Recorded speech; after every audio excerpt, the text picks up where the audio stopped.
छंद। संस्कृत ग्रंथों में प्रयुक्त छंद हम लोग पढ़ेंगे। बहुत बार ये सवाल पूछे जाते हैं कि किरातार्जुनीयम का प्रथम सर्ग किस छंद में लिखा गया, किरात शिशुपाल वध के प्रथम सर्ग में कौन सा छंद है, नैषधि चरितम का प्रथम श्लोक किस छंद में है, अभिज्ञान शाकुंतलम का मंगलाचरण किस छंद में लिखा गया है। ऐसे बहुत बार सवाल परीक्षाओं में पूछे जाते हैं। तो क्यों ना हम लोग पूरा प्रतियोगी संस्कृतम में, इसे 28वें एपिसोड में प्रतियोगी संस्कृतम में जो संस्कृत ग्रंथों में प्रयुक्त छंद हैं उनकी चर्चा कर लेते हैं।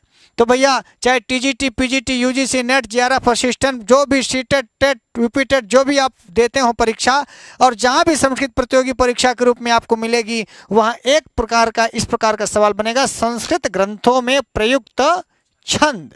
तो चलिए, ये पहला है ग्रंथ आ गया किरातार्जुनीयम का प्रथम सर्ग। ये वंशस्थ छंद में है। अब आप ध्यान रखिएगा, वंशस्थ छंद में है, 45वें में पुष्पिताग्रा है, 45वें श्लोक में, और अंतिम 46वें श्लोक में मालिनी है। कुल मिलाकर के इसमें जो प्रयुक्त छंद है वो 22 हैं। किरातार्जुनीयम में 22 छंद प्रयोग किए गए, और किरातार्जुनीयम के प्रथम सर्ग में कुल 46 श्लोक हैं। तो 1 से लेकर 44 तक क्या है, वंशस्थ। पहले श्लोक से लेकर 44 तक वंशस्थ छंद, 45वें में पुष्पिताग्रा छंद, और 46वें में मालिनी छंद। ठीक हो गया, यहाँ तक आप कर लेंगे। अब इसके आगे देखिए, शिशुपाल वधम, ये जो बृहत्त्रयी का दूसरा ग्रंथ है, इसमें 18 सर्ग हैं, और भैया इसमें 20 सर्ग हैं। ये माघ की रचना है और ये भारव की रचना है। ये बहुत बार आपसे बताया गया, पर अब हम बताने आए हैं इस वाली वीडियो में कि शिशुपाल वध में भी वंशस्थ छंद है और अनुष्टुप और उपजाति, इनका प्रयोग किया गया है पूरे शिशुपाल में। कुल मिलाकर के प्रयुक्त छंद कितने हैं, 25। कुल मिलाकर के माघ ने अपने शिशुपाल वध में 25 छंदों का प्रयोग किया। वंशस्थ छंद में है, अनुष्टुप भी प्रयोग किया दूसरे नंबर पर, और तीसरे नंबर पर सबसे ज़्यादा उपजाति का प्रयोग किया। कर लेंगे, आगे बढ़िए। नैषधि चरितम, ये श्रीहर्ष का महाकाव्य है, 22 सर्ग हैं इसमें, उपजाति छंद है इसमें। क्या उनसा छंद है, सबसे ज्यादा प्रयुक्त है उपजाति छंद। ग्रंथों में प्रयुक्त प्रमुख छंद, तो प्रमुख रूप से उपजाति छंद का प्रयोग किया है श्रीहर्ष ने। कुल प्रयुक्त छंद 19 है। कुल अपने महाकाव्य में 19 छंदों का प्रयोग किया, लेकिन उपजाति का सबसे ज्यादा प्रयोग किया, तो प्रमुख रूप से उपजाति का प्रयोग हुआ।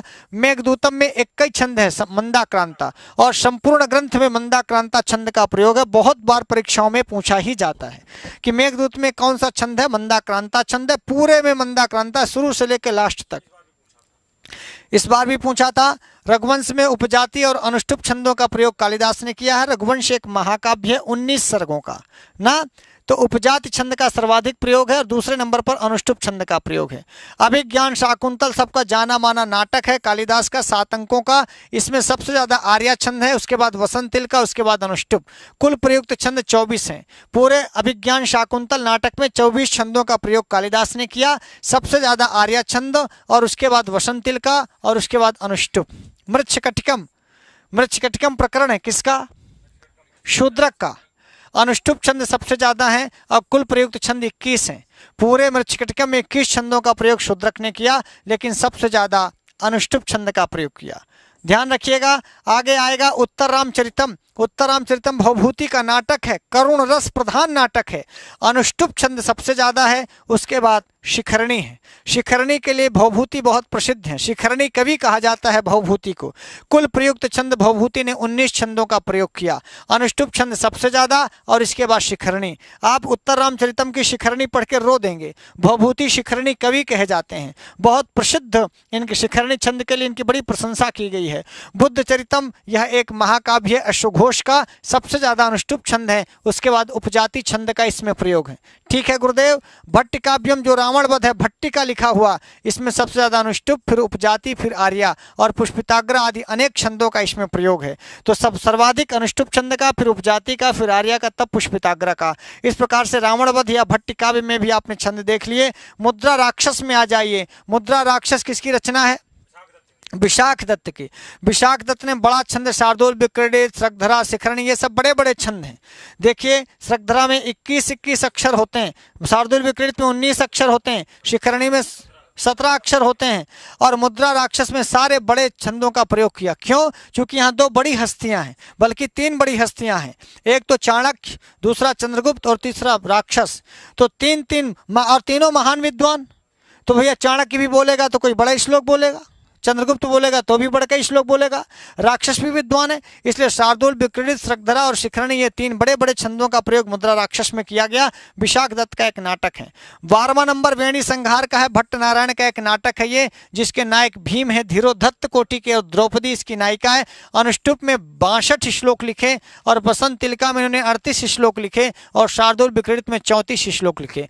कुल प्रयुक्त छंद इसमें 18 हैं। तो वेणी संहार जो भट्ट नारायण का नाटक है, 18 छंद प्रयोग किए गए, सबसे ज्यादा अनुष्टुप, फिर वसंत तिलका और फिर शार्दूल विक्रीडित। आइए बाल रामायण राजशेखर का है ना। शार्दूल विक्रीडित और श्रगधरा छंदों का प्रयोग हुआ, दोनों बड़े बड़े छंद हैं, बड़े बड़े छंदों का प्रयोग हुआ बाल रामायण में। आगे आ जाइए 14वें नंबर पर प्रसन्न राघव जयदेव का। जयदेव का प्रसन्न राघव, वसंत तिलका, अनुष्टुप, शार्दूल विक्रीडित और शिखरणी, इन छंदों का क्रमशः प्रयोग हुआ है। सबसे ज्यादा वसंत तिलका, उसके बाद अनुष्टुप, उसके बाद शार्दूल विक्रीडित, उसके बाद शिखरणी। अमरुक शतकम में पूरा शार्दूल विक्रीडित में बहुत सुंदर रचना है ये अमरुक शतकम। अमरुक का अमरु शतकम है और अमरुक शतकम में शार्दूल विक्रीडित छंद का प्रयोग है। कभी आपसे परीक्षाओं में पूछ लेगा, गच्चा मत खाना बच्चा। कुमार संभव में सबसे ज्यादा अनुष्टुप छंद है। सबसे ज्यादा किसमें लिखा गया? ये कुमार संभव महाकाव्य है कालिदास का। अनुष्टुप छंद, ये अनुष्टुप छंद में पूरा महाकाव्य अनुष्टुप में है ऐसी बात नहीं है, सबसे ज्यादा अनुष्टुप छंद का प्रयोग है, ऐसा भाव है। हाँ, गच्चा मत खाना, सौंदरानंद, ये भी ये अश्वघोष की रचना है और अनुष्टुप छंद सबसे ज्यादा इसमें प्रयोग किए गए। ग्रंथों में प्रयुक्त प्रमुख छंद लिखा है, तो प्रमुख छंदों की चर्चा हम कर रहे हैं। और भी बहुत सारे छंद हैं इसमें। जानकी हरणम कुमारदास की रचना है और इसमें भी सबसे ज्यादा अनुष्टुप हैं। हर विजयम ये रत्नाकर की रचना है और शार्दूल विक्रीडित सबसे ज्यादा है, उसके बाद मंदाक्रांता है। इन 2 छंदों का प्रयोग उन्होंने ज्यादा किया है। और भी छंदों का प्रयोग है। अब मैं आपसे एक निवेदन कर दूं कि संस्कृत गंगा के घाट पर मिलेंगे हम सब 8 पर, रोज सुबह 8 और शाम को 8, भूलना मत। प्रत्येक दिन संस्कृत गंगा चैनल पर सुबह शाम 8 बजे। तो फिर से बता दूं, संस्कृत गंगा के घाट पर मिलेंगे हम सब 8 पर, चाहे वो 8 सुबह के हों और चाहे वो 8 शाम के हों।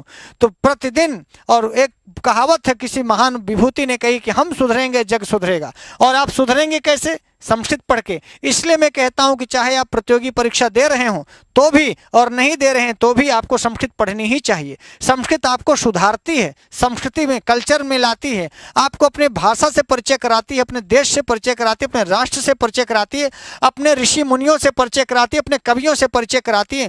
एकः शब्दः सम्यक् ज्ञातः स्वर्गे लोके कामधुक् भवति। कभी तो मरोगे, कभी तो स्वर्ग जाओगे, कभी तो नरक जाओगे। तो एक शब्द भी यदि आपने अच्छे से जान लिया, तो हमारे शास्त्र कहते हैं कि एक शब्द भी यदि आपने ठीक ठाक जान लिया तो स्वर्ग का रास्ता खुलेगा। हम डरवा नहीं रहे कि तुम सोचो कि हार हम डरवा के संस्कृत पढ़ा रहे हैं, नहीं नहीं, डरवा नहीं रहे, सही बात बता रहे हैं। शास्त्र की पंक्ति आपको बता रहे हैं, पढ़ना ना पढ़ना आपका फर्ज है। यदि एक शब्द भी ठीक से आपने जान लिया, शुद्ध शब्द जान लिया, तो एकः शब्दः सम्यक् ज्ञातः स्वर्गे लोके कामधुक् भवति। यह शास्त्र की पंक्तियां हैं। हमारे मम्मट लिखते हैं कि रामादिवत वर्तितव्यम न रावणादिवत।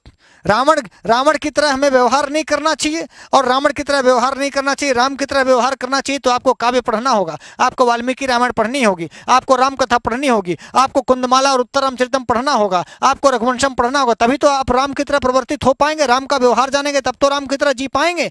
राम का व्यवहार नहीं जानते तो आप कैसे करेंगे?